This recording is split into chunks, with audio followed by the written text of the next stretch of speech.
Renting is throwing money away. How many times have you heard that? It's the ultimate piece of financial wisdom passed down from parents, professors, and even politicians. They tell you that paying rent is just making your landlord rich. They tell you that buying a home is the only path to building real wealth. The American dream. But what if I told you that for the first 10 years of owning a home, you are throwing away more money than if you just rented? In our last few videos, we covered how marketing tricked you into buying expensive diamonds and throwing lavish weddings. Today, we are tackling the final boss of financial traps, the house. I'm going to show you the terrifying math of an amortization schedule, introduce you to the concept of unrecoverable costs, and prove why your house is not an asset, it's a liability that you happen to sleep in. We are programmed from birth to desire homeownership. Think about the game Monopoly.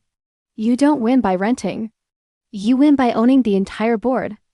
The US government even subsidizes homeownership through tax breaks and cheap debt. Culturally, we view renting as a temporary state of failure. If you're 35 and still renting, people start to wonder what went wrong. The pressure is immense. You feel like you're missing out on some great real estate gold rush. This fear of missing out, or FOMO, drives people to buy houses they can't afford, often in markets that are primed for a correction.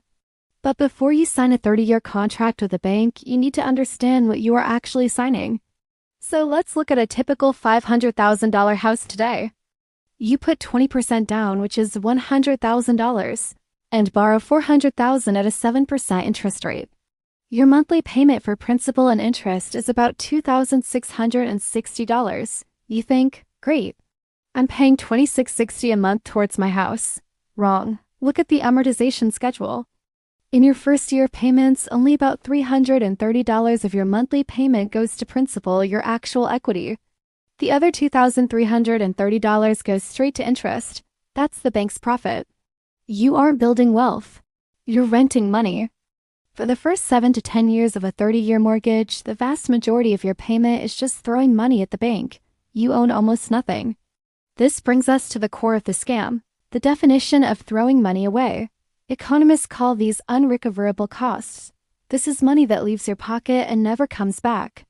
When you rent, your unrecoverable cost is simple, your rent. That's it. And here's the golden rule. Rent is the maximum you will pay for housing each month. Now, when you own, your mortgage is the minimum you will pay. Let's count the homeowner's throwaway money. First, there's mortgage interest, which we just saw is thousands a month. Then you have property taxes, often $500 to $1,000 a month forever, even after the mortgage is paid off. You have homeowner's insurance, which is always higher than renter's insurance. And don't forget HOA fees, which is basically throwaway money to your neighbor Corinne.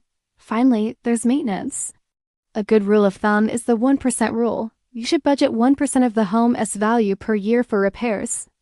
On a $500,000 house, that's $5,000 a year or about $400 a month.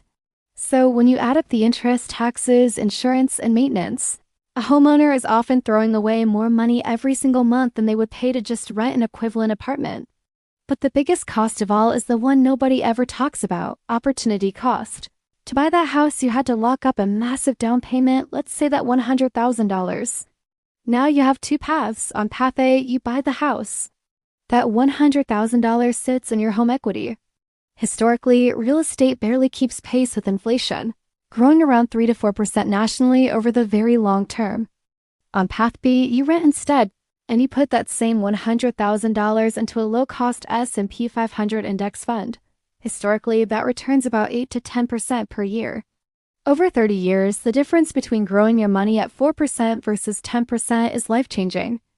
We are talking about millions of dollars in lost potential growth because your money was trapped in drywall instead of the stock market. So, should you never buy a house? No, of course not. Buying is great, eventually. It gives you stability. You can paint the walls whatever color you want. Nobody can kick you out except maybe the tax man. A house is a wonderful place to live.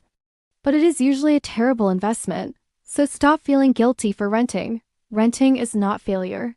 Renting is purchasing flexibility.